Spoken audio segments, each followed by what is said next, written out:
Hey guys, we got some breaking news here from Hal Turner Radio. Apparently, there's been an assassination attempt against the Syrian president, Assad.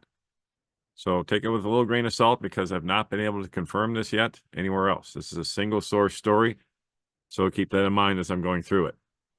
Apparently, there's been an attempted assassination of President Bashar al-Assad in Damascus, Syria.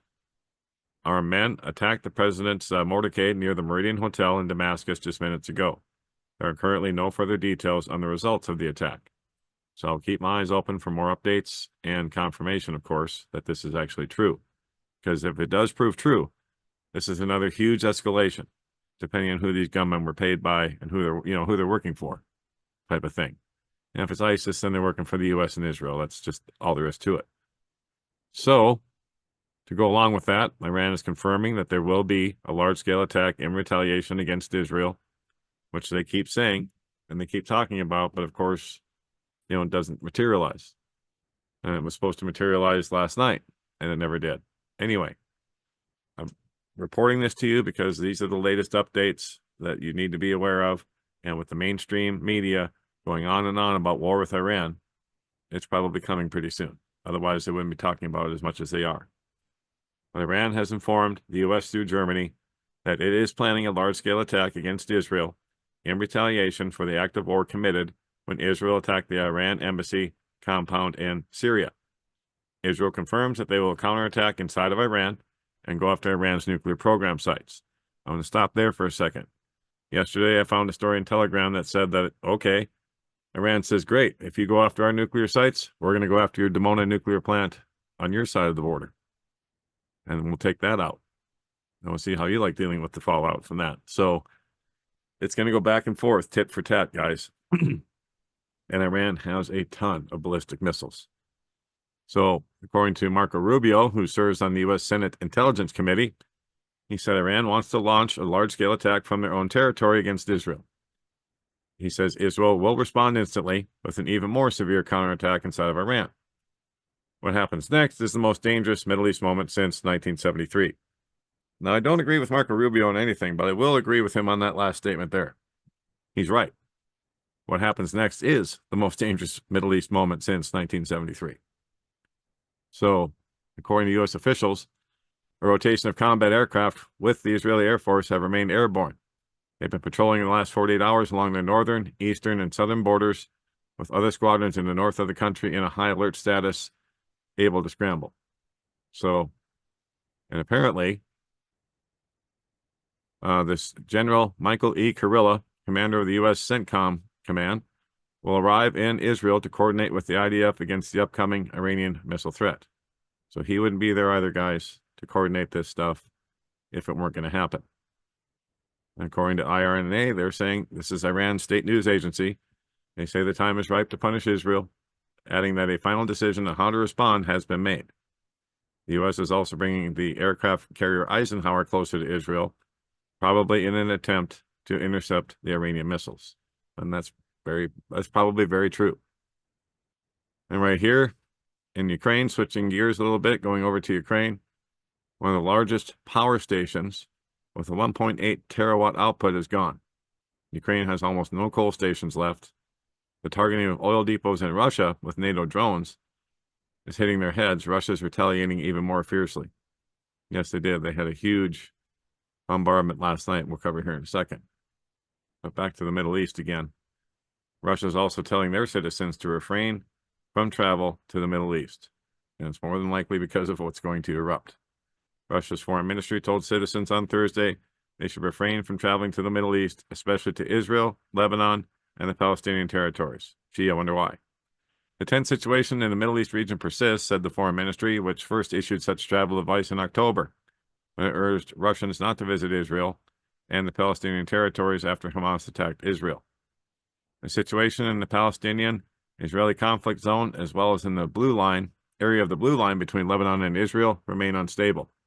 We strongly recommend that Russian citizens refrain from traveling to the region, especially to Israel, Lebanon, and the Palestinian territories, except in cases of extreme necessity. And there you have it. That's straight from the mainstream and Reuters. And then switching back over to Ukraine and Russia, major Russian airstrikes destroyed Kiev power plant, damaged other stations like I just showed you. So I'll put the link up for that as well, as things seem to be escalating between Russia and Ukraine and, of course, NATO. And, of course, there was a nuclear alert in Poland last night because of these Russian Kinzhal hypersonic missile strikes on that big power plant that I just showed you. And there's some video here from Twitter showing that. See that? Looked like a nuke. Mushroom cloud looking. Quite a ways off. I think you get the idea. So they say the destruction of this amount of natural gas combined with the inability to supply a new amount from Russia means that Ukraine has run out of energy. They say a total of 8 MiG-31 fighters with Kinzhals and KH-101s hit the tank, causing a nuclear-like mushroom cloud seen from Poland, 100 kilometers from the Ukrainian border. Yeah, it looked like it was a ways away. The tank was at a depth of 50 meters from the surface of the ground, which did not prevent the Kinzhal from cutting through the stony ground like butter and exploding inside the tank. Inside of Poland, measurements of radioactivity were begun after there was initially, they thought it was a nuclear attack, which was not confirmed, of course. So, the country now has less than half the natural gas reserves of what it used to have, and they cannot even be supplied from the European market after the depot was destroyed. Yeah, where are they going to store it? The attack on this underground gas storage facility was confirmed by the Iranian gas company Naftogaz. So, there you go. And of course, as we know, everything's sitting on go inside of Ukraine or right next to Ukraine already, as it's been confirmed by the Germans, by the British, and of course now the Prime Minister of Estonia also said that every NATO country already has troops inside of Ukraine, at least in a support role, if nothing else. So it's just a matter of when everything goes off in that theater of war as well.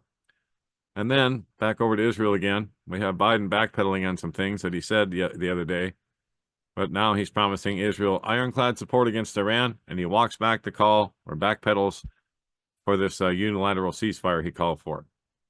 President Joe Biden has promised ironclad support for Israel at a moment U.S. intelligence believes that Iranian reprisals for the April 1st Damascus embassy attack are imminent. The only question that remains is whether it will be a direct attack launched from Iranian soil or via proxies like Hezbollah, and that's always possible. As I told Prime Minister Netanyahu, our commitment to Israel's security against these threats from Iran and its proxies is ironclad. And, of course, he's going to say that. But let me say it again, ironclad. We're going to do all we can to protect Israel's security. He explained this in response to Tehran's threatening to launch a significant attack on Israel. Israeli Foreign Minister Katz has vowed swift and strong retaliation. He said if Iran attacks from its territory, Israel will respond and attack Iran. The U.S. administration has also said it's not ruling out a joint retaliatory strike with Israel in a scenario it is attacked by Iran or its proxies. Also, Biden appeared to walk back a call for Israel to declare a 6 to 8 week ceasefire in Gaza. In an interview given to Univision, which aired Tuesday, Biden had said, "What I'm calling for is for the Israelis to just call for a ceasefire. Allow for the next 6-8 weeks total access to all food and medicine going into the country." But on Wednesday, Biden said it's up to Hamas to be willing to release the hostages as a condition for achieving a ceasefire, contradicting the prior unilateral ceasefire remarks. And of course, back and forth, all the rhetoric goes again. So they don't really mean it. They just say it to posture for the cameras and for their, for politics. It's just what they do. But make no mistake, the United States under Biden, or whoever, is pulling the strings on the puppet Biden, because the real one's dead. Anyway, people pulling the strings want this war to expand. And if it's true that President Assad has been assassinated or an attempt was made, that will escalate things even further. So, as always, I'll try and keep my eyes on this as much as possible, but wow. What a time to be alive, guys. What an honor and privilege to serve God during this time. So, I know I said I wasn't going to report on wars, but when stuff like this comes up and it's getting this serious, well, it's time to report on wars again. So, I refrained from it yesterday when all the hype was going on about the no-fly notice inside of Iran, because I didn't think it would amount to much at that particular moment. It just, my gut told me nope. And sure enough, I was right. But now, with all of this going on, like, apparently an assassination attempt being made, Iran coming out and saying unequivocally that they're going to strike Israel, large scale strike. Russia now telling its citizens to refrain from travel to the Middle East because of all this. That tells me something's coming soon. So like I said, I'll keep my eyes on it as much as I can.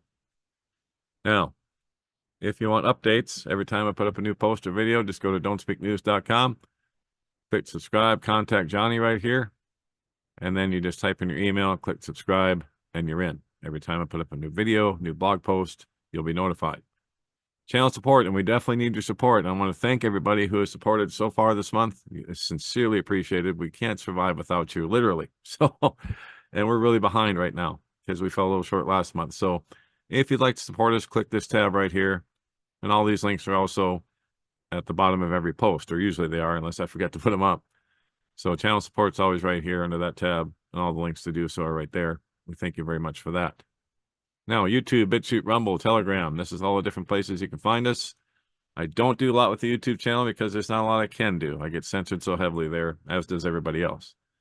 So if nothing else, I'll use it to tell you there's a video here and on BitChute and Rumble, as you can see those channels here. We also have several channels on Telegram, including health news and history, and a new Substack channel as well. So those are the places you can find us. And there's over 2,000 stories here now. And we'll be reporting on a few of them that I put up yesterday, a little bit later today. But that's it for now. God bless, take care. Johnny Storm, Don't Speak News.